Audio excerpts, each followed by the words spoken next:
খড়িকাটা সাইফুল। খড়িকাটা সাইফুল ওর মাছ খায় খুব। মাছ নদীর খায় খুব না।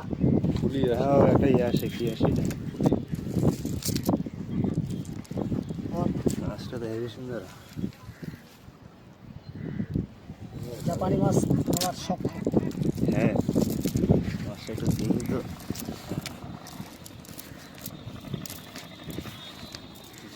মাছটা তো সেই মাছ, ওইদিনকাও একটা এরকম মাছ পালাইছে।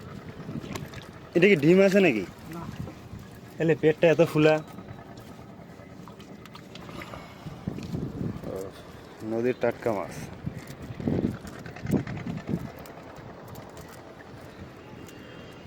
এই যে মাছে আমাদের খলিল নামে